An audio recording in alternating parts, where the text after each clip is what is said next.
তব কথামৃতং তপ্ত জীবন কবিভিরীরিতং কল্মষাপহম শ্রবণমঙ্গলং শ্রীমদাততং ভুবি গৃণন্তি ये ভুরিদা জনঃ শ্রীমদ্ভগবত গোপী গীতা শ্রী শ্রী রামকৃষ্ণ কথামৃত শ্রীমকথিত প্রথম খণ্ড।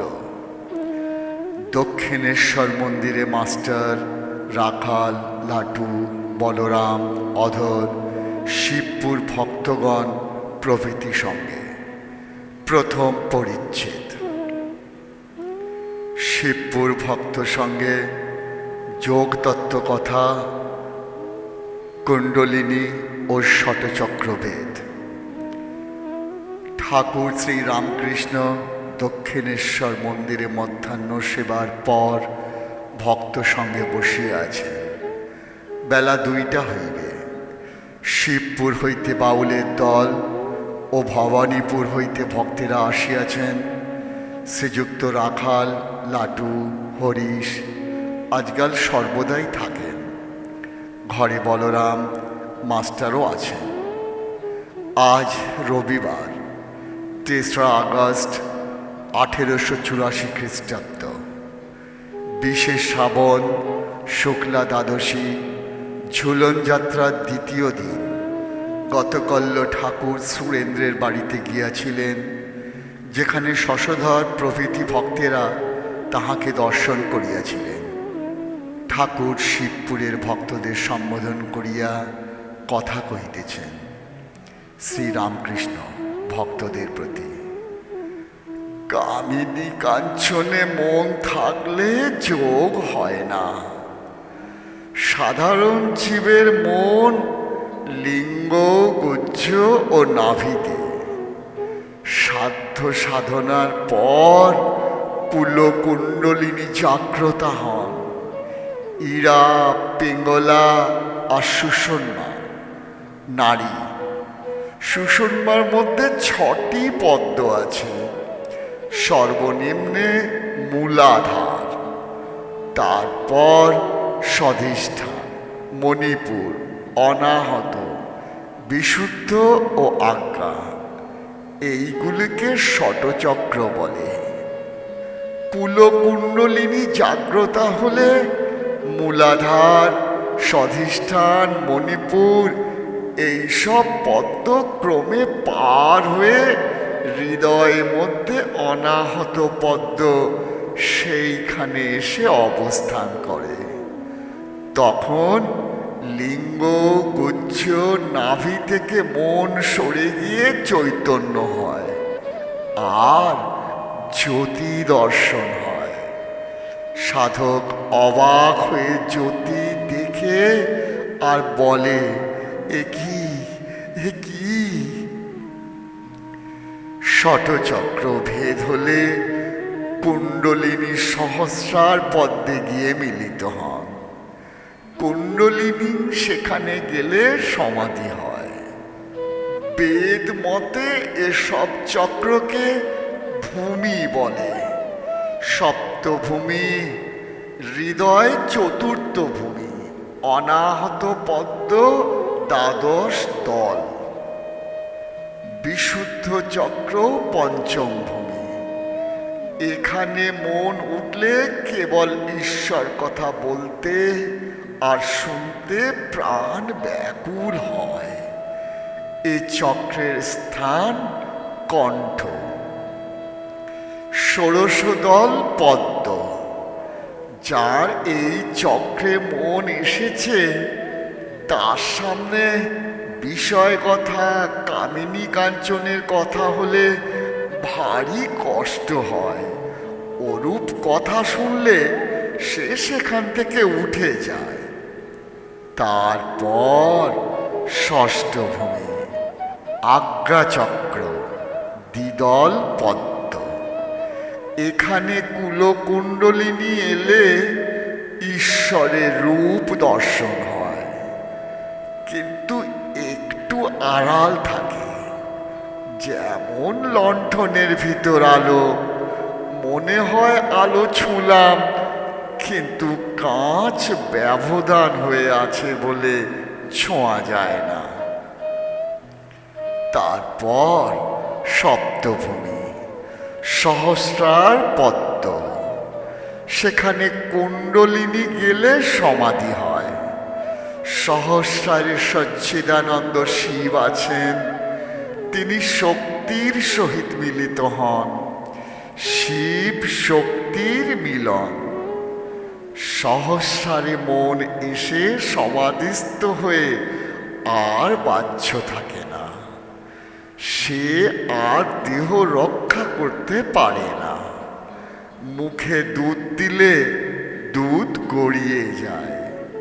এই অবস্থায় থাকলে 21 দিনে মৃত্যু হয়।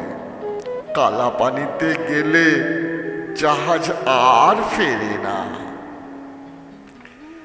ঈশ্বর কোটি অবতারাদি এই সমাধি অবস্থা থেকে নামতে পারে। তারা ভক্তি ভক্ত নিয়ে থাকে, তাই নামতে পারে। তিনি তাদের ভিতর বিদ্যার আমি, ভক্তের আমি, লোকশিক্ষার জন্য রেখে দেন। তাদের অবস্থা যেমন ষষ্ঠভূমি আর সপ্তভূমির মাঝখানে বাজ খেলা। সমাধির পর বিদ্যার আমি। কেউ কেউ ইচ্ছা করে রেখে দেন, সে আমির আট নাই, রেখা মাত্র। হনুমান সাকার নিরাকার সাক্ষাৎকারের পর দাস আমি রেখেছিলেন। নারদাদি সনক, সনন্দ, সনাতন, সনত কুমার এরাও ব্রহ্মজ্ঞানের পর দাস আমি, ভক্তের আমি রেখেছিলেন। এরা জাহাজের মতো নিজেও পার হয়ে যান, আবার অনেক লোককেও পার করে নিয়ে যান। ঠাকুর এই রূপে কি নিজের অবস্থা বর্ণনা করিতেছেন? পরমহংস নিরাকারবাদী ও সাকারবাদী ঠাকুরের ব্রহ্মজ্ঞানের পর ভক্তি, নিত্য লীলা যোগ। শ্রীরামকৃষ্ণ। পরমহংস নিরাকারবাদী আবার সাকারবাদী। নিরাকারবাদী যেমন তৈলঙ্গ স্বামী, এরা আপ্তসারা, নিজের হলেই হলো। ব্রহ্মজ্ঞানের পরও যারা সাকারবাদী, তারা লোক শিক্ষার জন্য ভক্তি নিয়ে থাকে। যেমন কুম্ভ পরিপূর্ণ হলো, অন্য পাত্রে জল ঢালাঢালি করছে। এরা যেসব সাধনা করে ভগবানকে লাভ করেছে, সেই সকল কথা লোকশিক্ষার জন্যে বলে, তাদের হিতের জন্যে। জল পানের জন্যে অনেক কষ্টে কূপ খনন করলে ঝুড়ি কোদাল লয়ে কূপ হয়ে গেল। কেউ কেউ কোদাল আর আর যন্ত্রকূপের ভেতরেই ফেলে দেয়, আর কি দরকার। কিন্তু কেউ কেউ কাঁধে ফেলে রাখে, পরের উপকার লাগবে। কেউ আম লুকিয়ে খেয়ে মুখ পোঁছে, কেউ অন্য লোককে দিয়ে খায় লোকশিক্ষার জন্যে আর তাকে আস্বাদন করবার জন্যে। চিনি খেতে ভালোবাসে। গোপীদেরও ব্রহ্মজ্ঞান ছিল, কিন্তু তারা ব্রহ্মজ্ঞান চাইত না। তারা কেউ বাৎসল্য ভাবে, কেউ সখ্য ভাবে, কেউ মধুর ভাবে, কেউ দাসী ভাবে ঈশ্বরকে সম্ভোগ করতে চাইত। কীর্তনানন্দে শ্রী গৌরাঙ্গের নাম ও মায়ের নাম। শিবপুরের ভক্তেরা গোপী যন্ত্র লইয়া গান করিতেছেন। প্রথম গানে বলিতেছেন, আমরা পাপী, আমাদের উদ্ধার করো। শ্রীরামকৃষ্ণ ভক্তদের প্রতি। ভয় দেখিয়ে ভয় পেয়ে ভজনা, প্রবর্তকের ভাব, তাকে লাভ করার গান গাও, আনন্দের গান। রাখালের প্রতি। নবীন নিয়োগীর বাড়িতে সেদিন কেমন গান করছিল, হরিনাম মদিরায় মত্ত হও। কেবল অশান্তির কথা ভালো নয়, তাকে লয়ে আনন্দ, তাকে লয়ে মাতোয়ারা হওয়া। শিবপুর ভক্ত। আগে আপনার গান একটি হবে না? শ্রীরামকৃষ্ণ। আমি কি গাইব? আচ্ছা, যখন হবে গাইব। কিয়ৎক্ষণ পর ঠাকুর গান গাইতেছেন। গাইবার সময় ঊর্ধ্ব দৃষ্টি। গান। কৌপিন দাও কাঙাল বেশে ব্রজে যাই হে ভারতী। পরের গানটি। গৌর প্রেমের ঢেউ লেগেছে গায়ে। তৃতীয় গান। দেখ সে আয়ে গৌর বরণ রূপখানি গো সজনী। আলতা গোলা দুধের ছানা মাখা গোড়ার গায়ে।